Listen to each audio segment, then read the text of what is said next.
The David Pakman Show at davidpakman.com.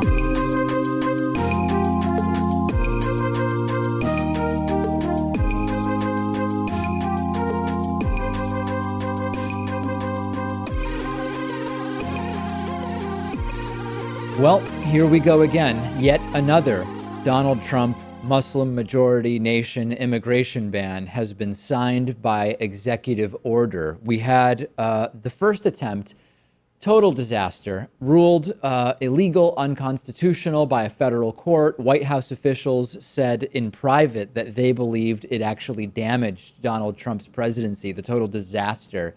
That was the first attempt at this. And the administration has now rolled out a new travel ban with slightly softer provisions, but it's still, in the broader scheme of things, some of the most extreme immigration policy that we've ever seen. Here's the executive order signed by Trump called the Executive Order Protecting the Nation from Foreign Terrorist Entry into the United States.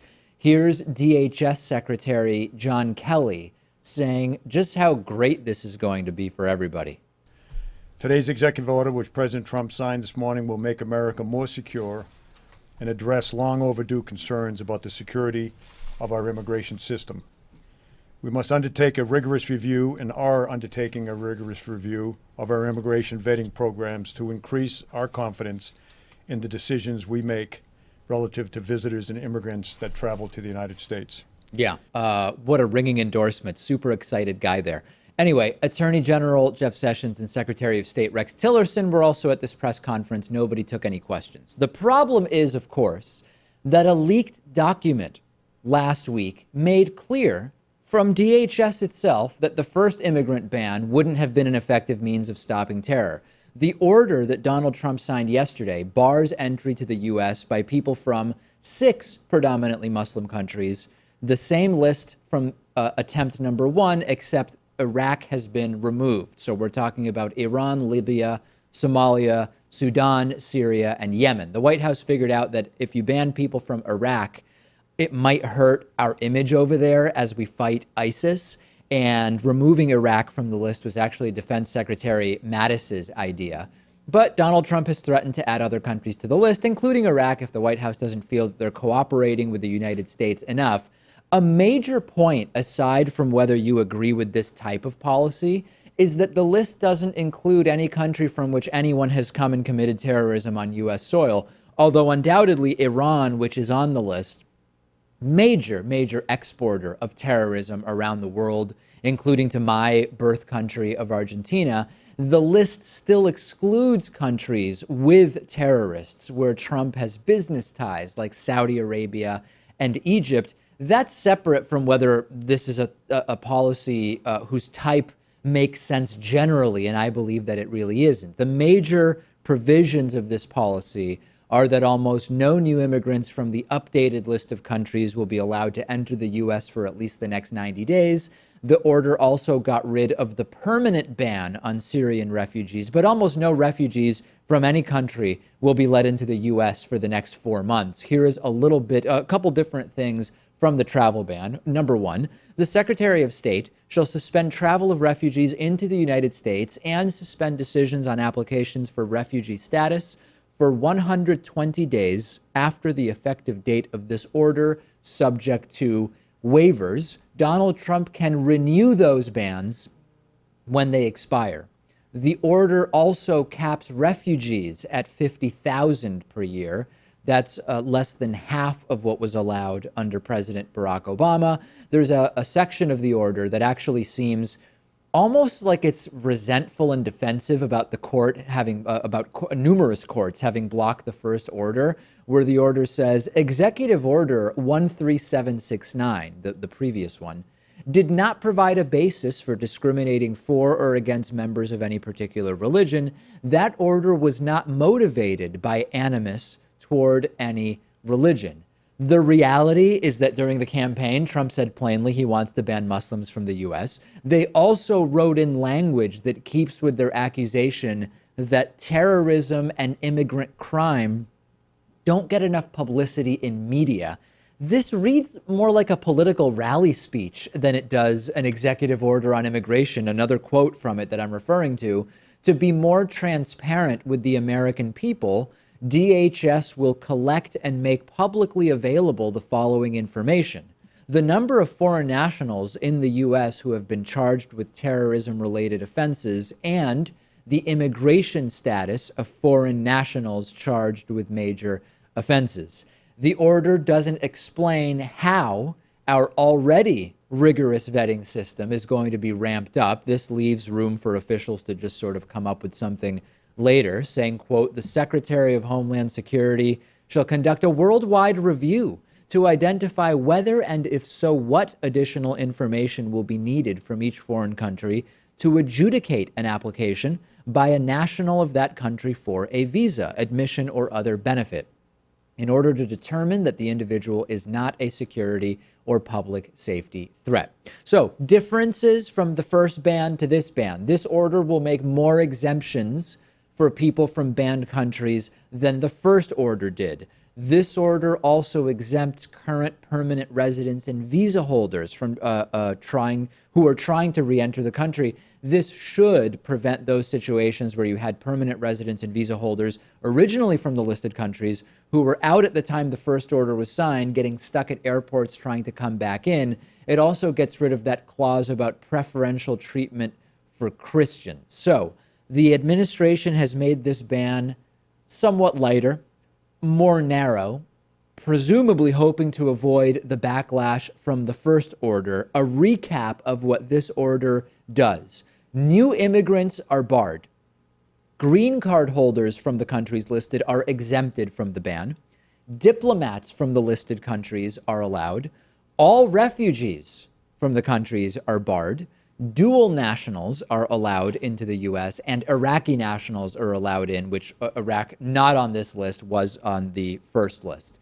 Going to be phased in over 2 weeks instead of in 1 day. My reaction to this, Pat, is exactly what I feared after the last immigration ban was destroyed by the legal system, which is they passed the 120% crazy version. That was taken down. It was by numerous courts determined to be illegal, unconstitutional. They now come back with something that is 90, 85% of the original ban, but maybe it's 100% of what they genuinely wanted to begin with. And no doubt there will be backlash, but there will be less backlash. And the Trump administration probably thought about trying to appeal one of the court's decisions to the Supreme Court to see if they could upheld this and make it seem constitutional in some way. Yeah. But it clearly wasn't. I mean, it prioritized Christians. And without these exemptions, it was clearly unconstitutional. I think with the provisions that they've updated, it will be upheld because I think this is within the power of the president. I've been reading legal opinions from legal experts on the left, right, and center. And indeed, it appears as though most of the legal issues presented by the first one are addressed here, but that it's really too early to tell, right? We don't yet know what legal issues may come up. A lot of this is sort of like NSA surveillance or TSA passenger screening techniques. If we believed that these provisions would be super effective at fighting terror or crime, we would be having a different conversation, which is, do the ends justify the means? What's the legality, et cetera? Many people would understandably still say no. But much like NSA bulk surveillance, much like TSA passenger screening techniques, we know that they aren't that effective. So what are we even arguing about? It is merely optics and political theater. Especially because this is a temporary ban and has been marketed as such since Trump proposed this idea in December of 2015 of rolling out some sort of Muslim ban. I mean, if it was effective, you'd think you'd have to make it so it lasts a longer period of time, and he could keep extending it. Yes, indeed. But clearly, I mean, it's just not going to work. We have numerous reports, including from agencies that will be involved in the enforcement of this ban, saying this is not an effective means of fighting terror. Well, I guess in the Trump era, we don't really trust our institutions anymore. We know the FBI and CIA, hey, they're part of the fake news problem. Maybe the report from DHS, which is going to be part of enforcing this, also is fake news. I'm obviously joking around. We'll see ultimately what legal challenges surface.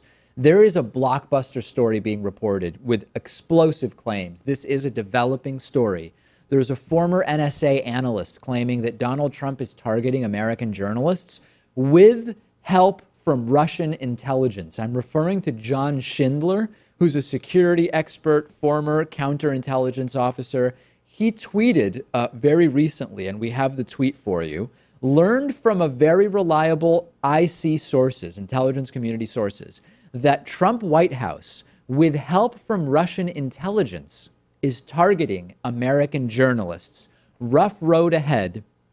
Get ready, peeps. It's not clear yet in what way the journalists are being targeted. How credible is John Schindler? Well, we do have every indication that politically he's a conservative, as he says. No reason to doubt that. He was one of the people reporting on the Hillary Clinton email scandal pretty early on. He was one of the first people to call out Julian Assange as being involved with Russian intelligence. We should naturally be skeptical of all claims that are made, but John Schindler has done some good reporting. He was mostly followed by conservatives during his earlier reporting when it was about the Hillary email scandal, up until he got into the Trump-Russia stuff, and all of a sudden conservatives want nothing to do with this guy.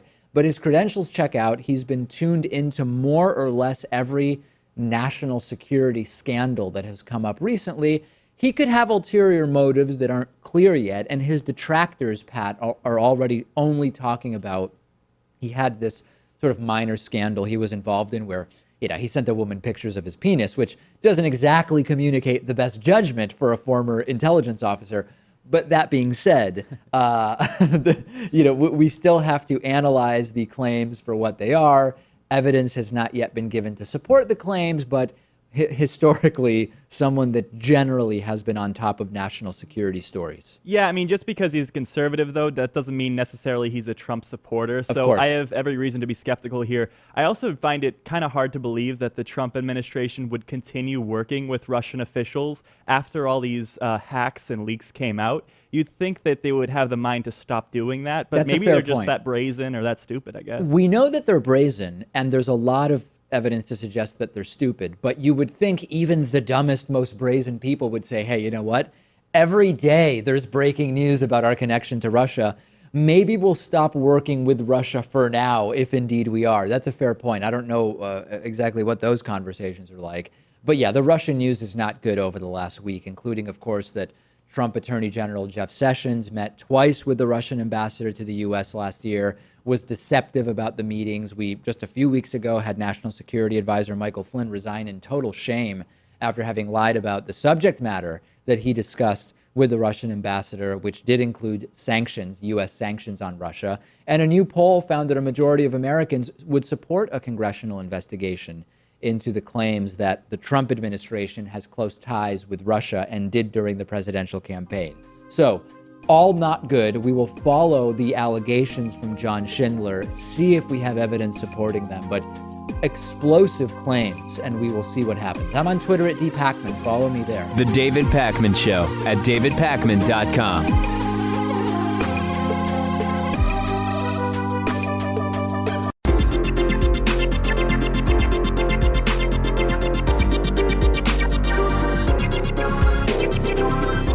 The David Pakman Show at davidpakman.com. Today's new member of the day is Benjamin Hitov. Benjamin, thank you so much for being a David Pakman Show member. Members are our #1 funding source for the show, and I encourage you to sign up at davidpakman.com/membership. We do have a coupon code if normal rates are a bit high for you. By all means, use the coupon code. I voted 17. You can also check out David Pakman Show coffee, bumper stickers, t-shirts, and zip-up hoodies at davidpakman.com/gear. Producer Lewis, former producer Lewis, has made an appearance on my Instagram account, but we'll get to that a little bit later. Major happenings over the weekend. One picture I do want to show you, and by the way, I'm on Instagram at david.pakman. I hope you'll follow me there.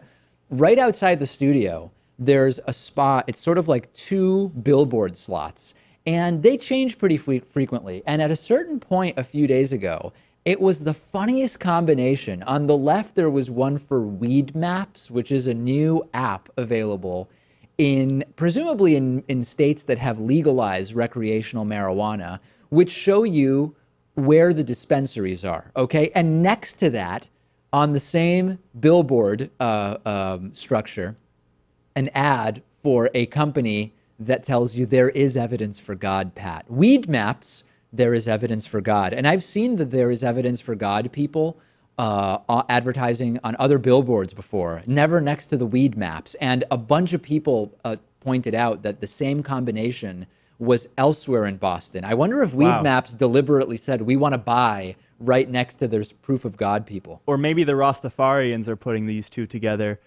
There's actually a number below the "there is evidence for God" billboard. We should maybe even call them and use that as a segment for the show. It's like 8554 Truth or something like that. I forget what it is. I've been seeing it for years because on the Mass Turnpike, somewhere around exit 7 or 8, there's a billboard for "there is evidence for God," and it's the exact same phone number. So hilarious combination of billboards near our studio. And it's already changed. I don't know if somebody complained or someone figured out what was going on, but if you go to the same billboard, it's already been switched up. Also, to the delight of many, many people who follow me on Instagram at david.pacman, producer Lewis made an appearance on my Instagram account. Lewis, along with a mutual friend of ours and the David Pacman Show attorney who is learning guitar, had a jam session last weekend. And I played drums, naturally, and I had to play. They had some nice cymbals, as you can see, the Zildjian K series, but it was this really not, I say this with peace and love. I'm sure CB Drums is doing everything they can to make a good product. They're just not that great.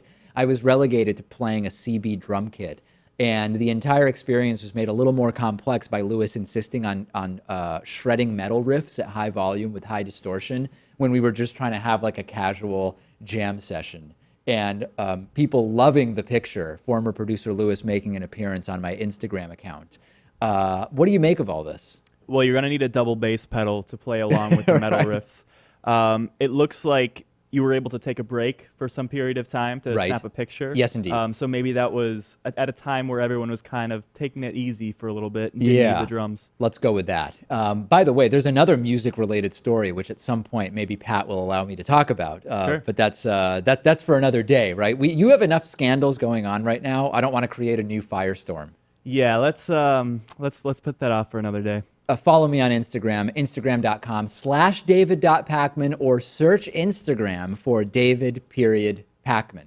We are now in the corporate oligarchy that is the Trump administration. A White House press release that was sent out to reporters yesterday had a paragraph in it that was identical, word for word, to a paragraph in an ExxonMobil press release published just an hour before. The White House release is called "President Trump Congratulates ExxonMobil for Job-Creating Investment Program," and it was cheerleading ExxonMobil for new oil refining, which we should be actually criticizing, for chemical manufacturing developments along the coasts of Louisiana and Texas, which we should actually be really, really concerned about. And the White House release called "President Trump Congratulates ExxonMobil for Job-Creating Investment Program" was different only by one word from what ExxonMobil put out, okay? So there was a tweet that was sent out yesterday by Christopher Ingram, who pointed out the similarities between the Trump press release and the Trump statement and the ExxonMobil press release. Let's look more closely at the text. And as you'll see here, the only difference is the word expansion. And on top, you see the statement from Trump: ExxonMobil is strategically investing in new refining and chemical manufacturing projects in the United States Gulf Coast region to expand its manufacturing and export capacity. The company's Growing the Gulf program consists of 11 major chemical, refining, lubricant, and liquefied natural gas projects at proposed new and existing facilities along the Texas and Louisiana coasts. Investments began in 2013 and are expected to continue through at least 2022. I won't reread the one from ExxonMobil because it differs by only one word. They're not even trying, are they? Or I guess they are trying, and they're actively succeeding in building a kleptocracy. Trump's Secretary of State, Rex Tillerson, of course, the former CEO of ExxonMobil. It reminds me of when Oklahoma Attorney General Scott Pruitt received a letter from an oil and gas company which was opposed to the federal effort to limit methane gas leaking from drilling operations. And he copy and pasted that onto his own letterhead and sent it to the EPA. He now is the administrator of the EPA, by the way. Here's the main point here, okay? Donald Trump ran his campaign as an outsider, right? Not part of the establishment, against corruption, against special interest, draining the swamp, all that stuff. And he accused his opponent of being corrupt because of lobbyists and Wall Street, and he'd be really, really different.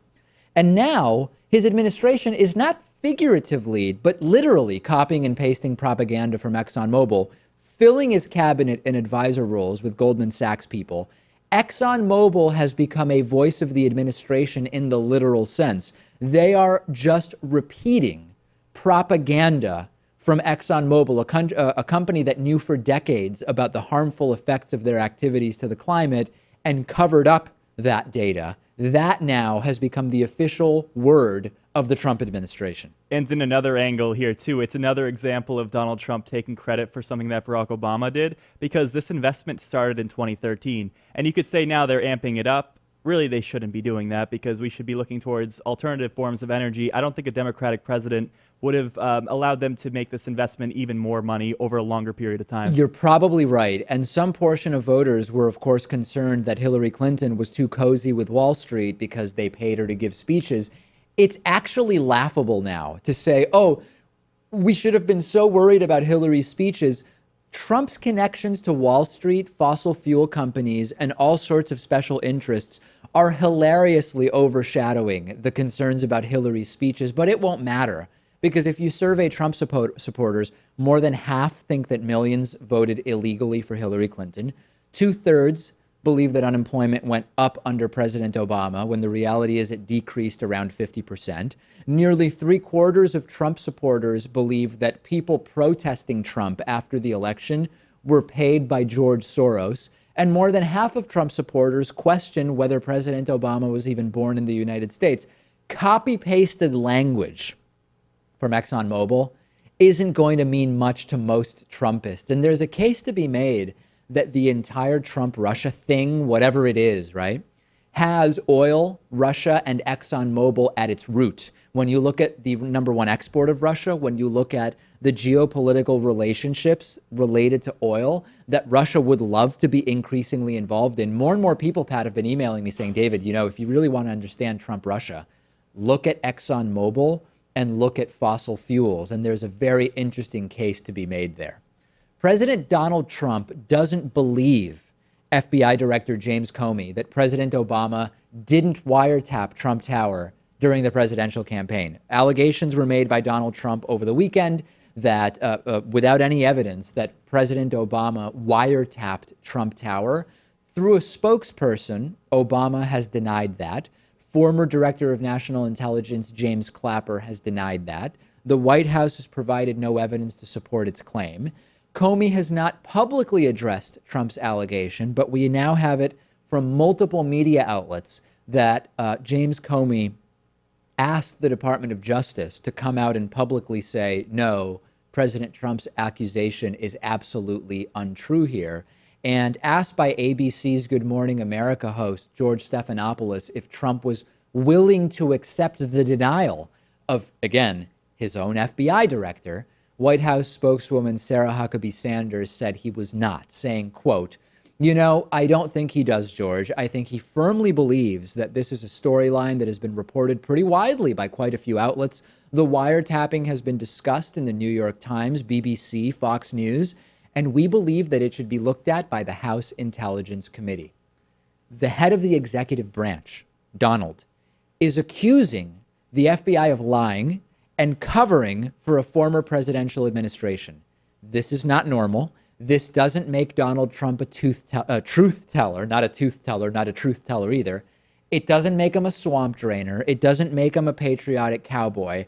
The president of the U.S. not only believes, Pat, that Breitbart is inherently more credible than the FBI, he's willing to say that publicly. But I think his supporters and even congressional Republicans will go along with it, because they'll think that the president is privy to information that maybe even former DNI James Clapper and the current FBI director James Comey don't even know. But that's purely not the case. They're in it when it comes to intelligence matters. That's disturbing. It's also disturbing for another reason, which is that after running his campaign on the idea of fiscal conservatism and stopping government waste, hard to even keep a straight face when saying that, all that stuff, Trump is asking Congress to investigate a rumor that he had a role in fueling, right? He's asking for congressional time and taxpayer money to go into what is an angry statement on Twitter.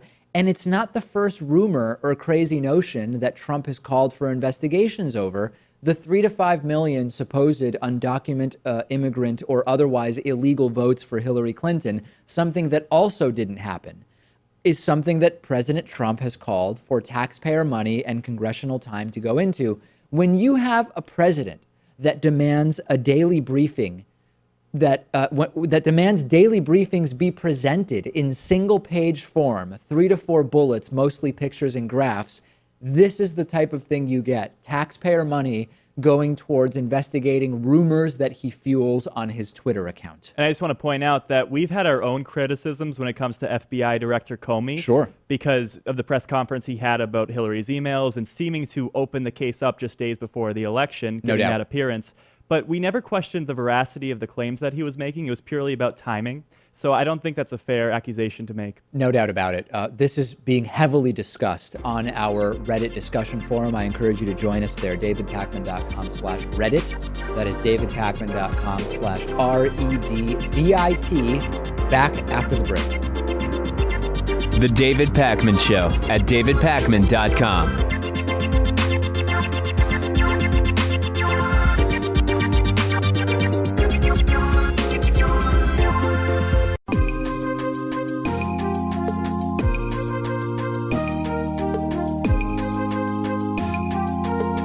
Welcome back to the David Pakman Show.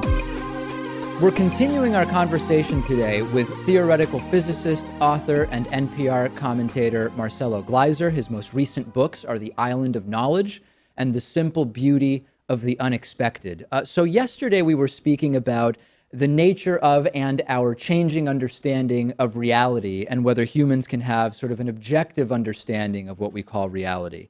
I'd like to dig in a little more specifically into the ideas of right versus wrong and whether science can tell us or know whether there is some objective right versus wrong. What sort of general concepts are important to think about to really understand even this conversation?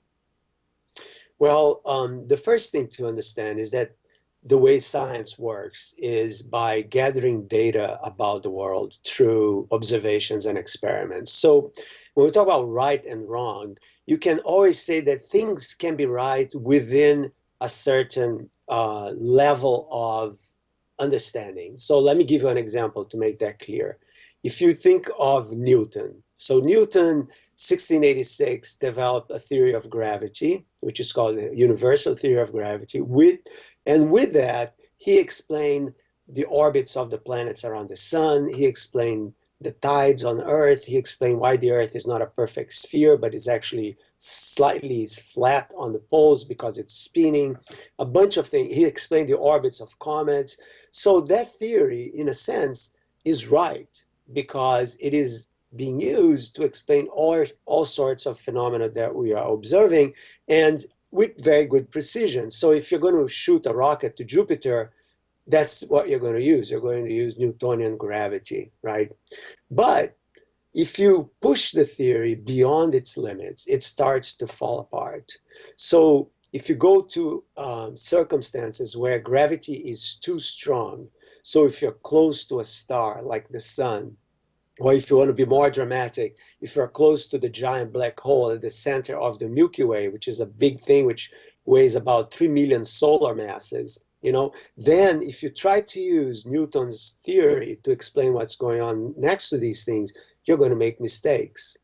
So the theory is right within its range of validity, right? But you need other theories to explain things which push it beyond what it can tell you.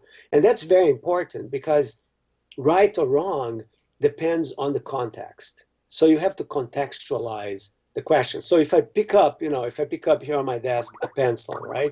And I drop it, right? I can use, even before Newton, I can use Galileo's free fall equation to tell you how fast it's going to hit the table, right? And that is correct.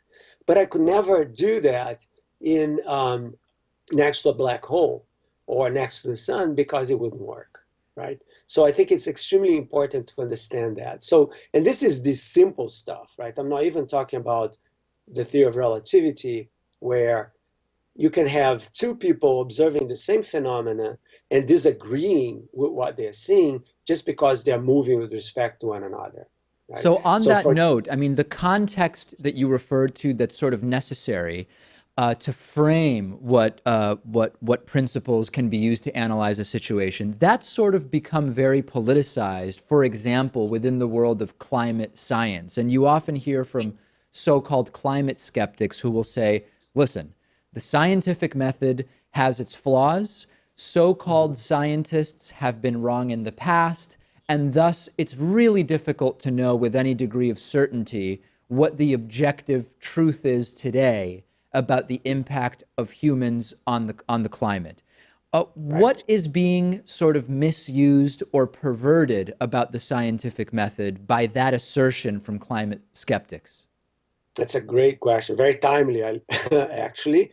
So the point is that science, when you're talking about this sort of science, complex climate science, for example, you have to use statistics, right? You don't have a simple little law like Newton's law that tells you exactly where the moon is going to be, 3 months from now. You have to use statistical inference, right? And so you can never be 100% sure of a prediction, but you can say that you have incredible, compelling evidence that if all the observations and all the calculations of 99% of the scientists are telling us that the world is warming up, and you look at the emissions, from 1850 on, and you see the big elbow picking up, about 20, 30 years ago, that this is happening, and that statistically the odds are overwhelming that this is happening because humans have been putting stuff, in the environment for 200 years quite intensely, then I would say that we should pay attention. You can't say, you can't use that theory, climate change, for example, theory to say that, there's going to be a hurricane in the Bahamas on the 28th of September in 2017. That is not that kind of theory. That is Newton's theory of gravity and orbits and stuff. But it's a theory that is going to say that if the trend continues, the probability of having, more dramatic weather-related events is going to increase with a certain rate. And everything that we have seen so far points to this correctness of that theory. So the mistake that people make is, first of all, to politicize a scientific question, right? Because climate change has political implications and economic implications, of course, but it's first and foremost a question about science. What can we say about climate modeling and the measurements we're making about the world? And I always say that even if you're a climate skeptic, as you say, we should all be very aware that the planet has a finite environment. There is only so much a planet can do. It's a big planet, but it is only so much a planet can do. So there is no loss. Certainly there are issues with what kind of approaches you're going to take. If you're in the coal industry, of course, you won't like this, but there is no loss in trying to protect as much as we can the environment and our atmosphere. So to go a little bit from the sort of right and wrong of a scientific assertion to the concept of moral or ethical correctness.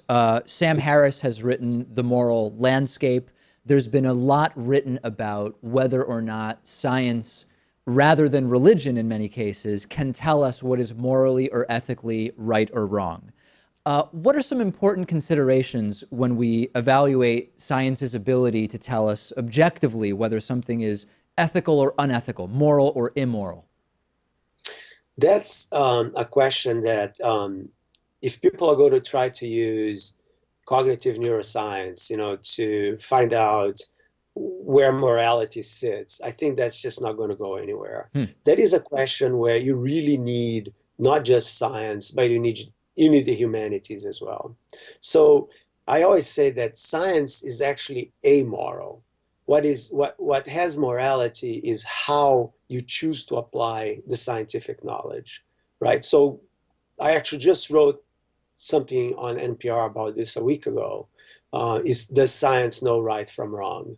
And to make a long story short, I was talking about the issue of the atomic bomb, right?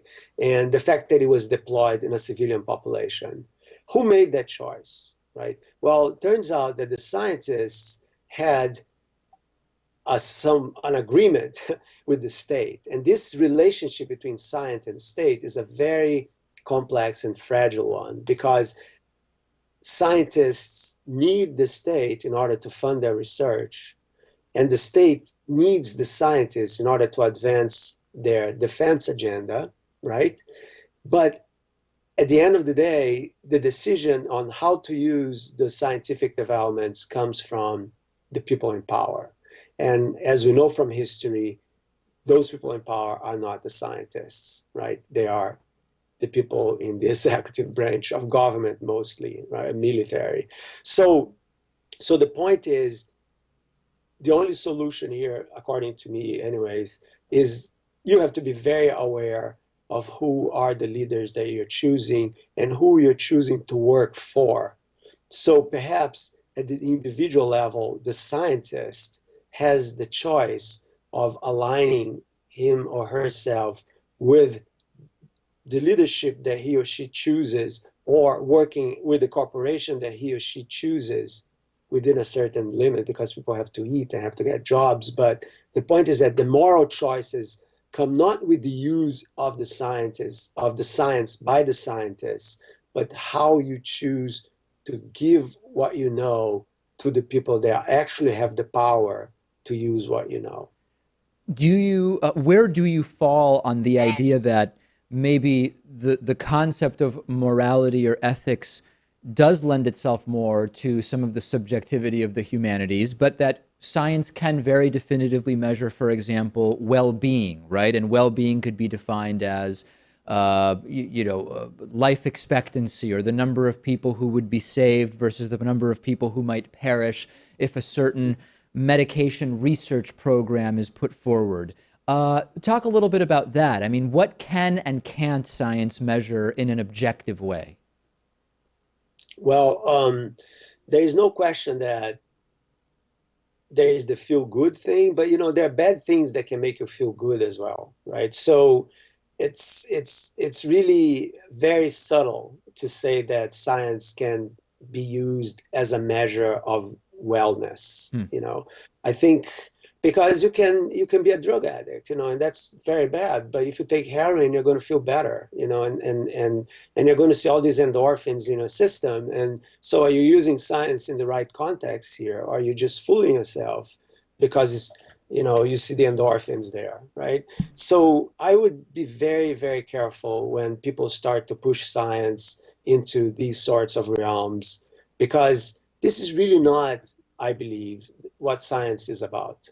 Science is about constructing a narrative of the natural world, us included, right? So we try to make sense of nature. We try to make sense of our place in nature. We try to understand human consciousness. And when you start to talk about the values of choices that we make, right? And you can say that for a psychopath, killing people will make him or her feel good, So if you're going to put an fMRI on the head of a psychopath during the act, a violent act, you're going to see cannabinoids and you're going to see endorphins flooding in. And they're going to say, hey, the measurements indicate that this person is feeling good doing this, even though what he or she is doing is profoundly wrong, right? So I would be very, very careful with that sort of, let's use science to conquer, in a sense, parts of the humanities, which are kind of iffy, because the humanities tend to be iffy, And I'm speaking this as a theoretical physicist, I think what we need is to understand the need for a complementarity of different kinds of knowledges, and the scientific and the humanities, and the social sciences, they all have something to say when the question is the choices that we make about what is right and what is wrong. Absolutely fascinating. We've been speaking with Marcelo Gleiser, theoretical physicist, author, NPR commentator. His most recent books are the island of knowledge and the simple beauty of the unexpected. Thanks so much for talking to us about these issues. My pleasure, David. Thank you so much for having me. The David Pakman Show at davidpakman.com.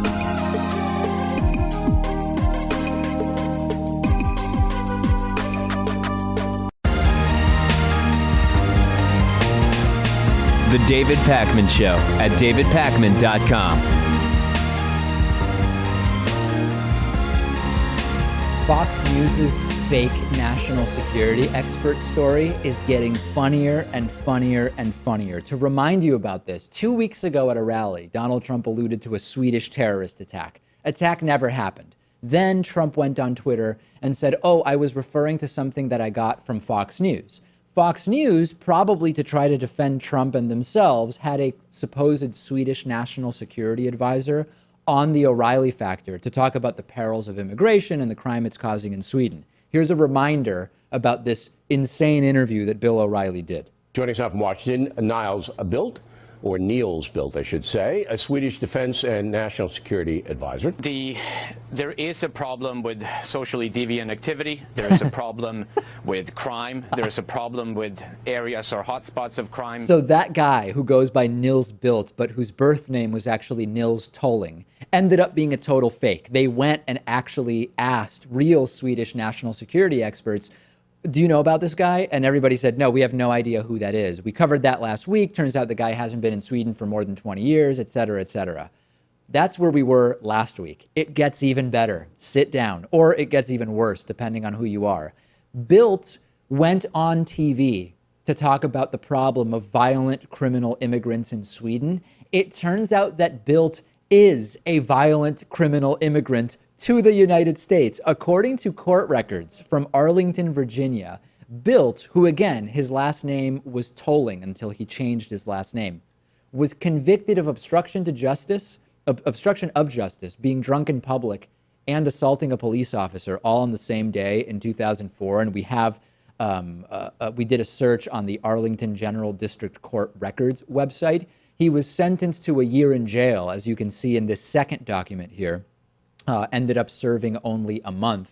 Bildt denied the charges and the conviction to a Swedish newspaper, but it is all there in black and white. He's at least now admitted that he's not a Swedish defense and national security advisor and said that Fox News came up with that title all on their own. Again, hasn't lived in Sweden for over 20 years, moved to the US in '94, owns a security company now. What is real here? Trump's claim about what happened in Sweden was fake.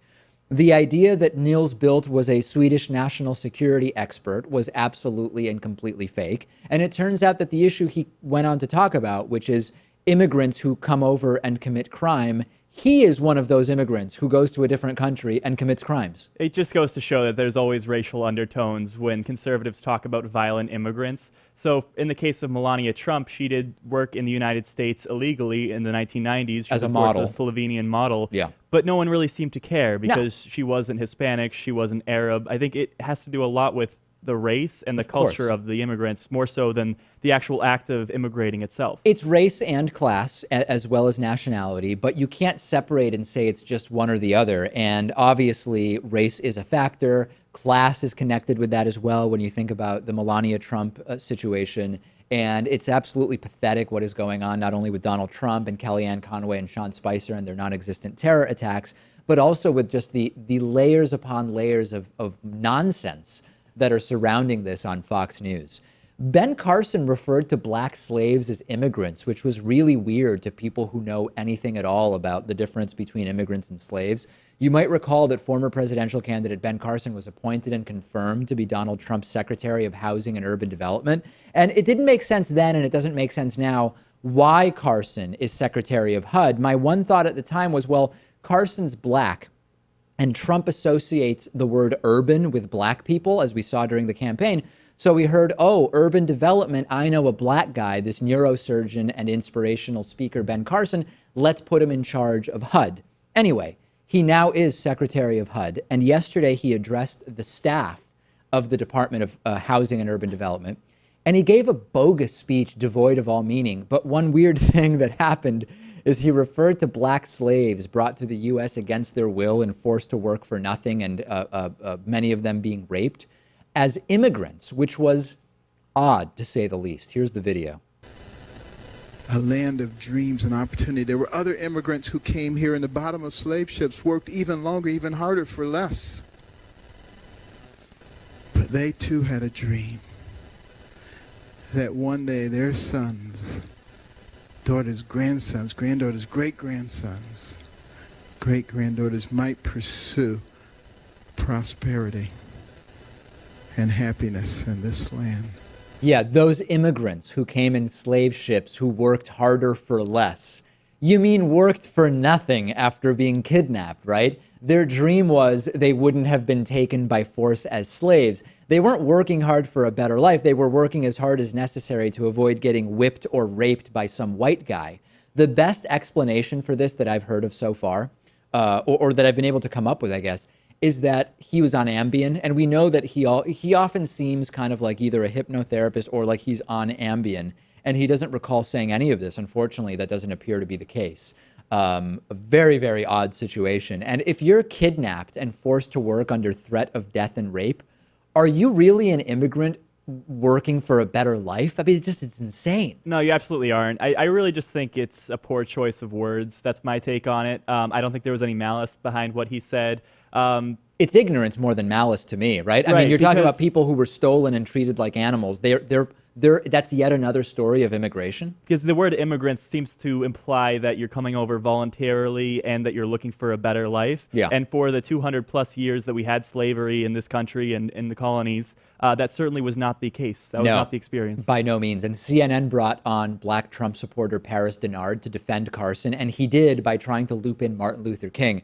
Such pandering. Check this out. And if you're watching, look at the expression on Anderson Cooper's face and on Angela Rye's face when Paris Denard tries to bring up Martin Luther King. Paris Denard and Angela Rye. Paris, as you know, this obviously got a lot of pickup, a lot of controversy, kind of went viral. Do you think it's much ado about nothing? Look, I think that Secretary Carson may have chosen to use a word that might not have been the best word in you saying immigration, but I don't think anybody should take his comments during this speech as him not understanding the difference between voluntary immigration and involuntary servitude. I was reminded of a quote from that's been attributed to Dr. King, which says, "We may have all come on different ships, but we're in the same boat now." Nobody insinuates that Dr. King was either belittling the way or the manner by which African Americans came to this country or Africans came to this country. And I don't think we should do the same with Dr. Carson.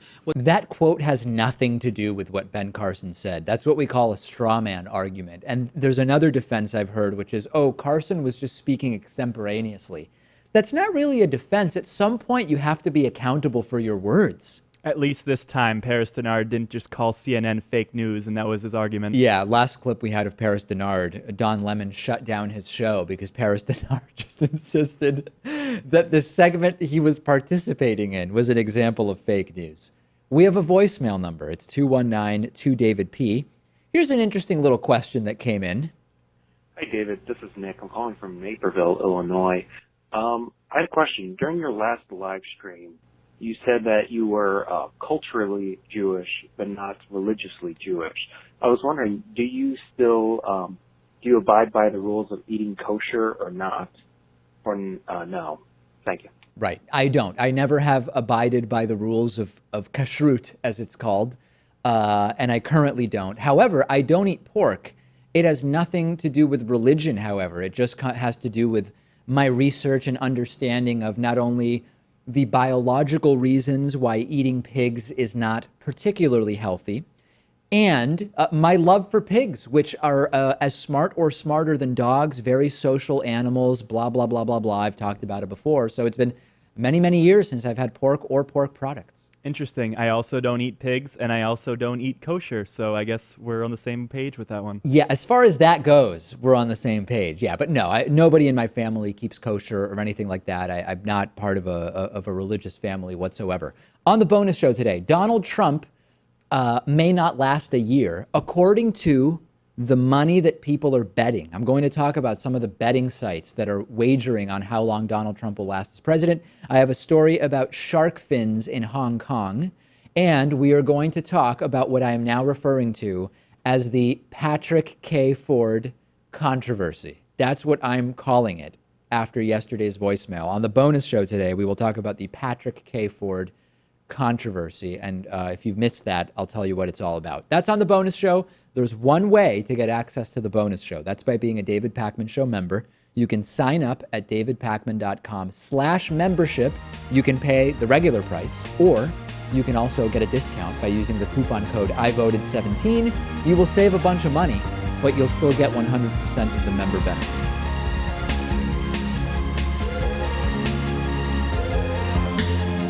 The David Pakman Show at davidpakman.com.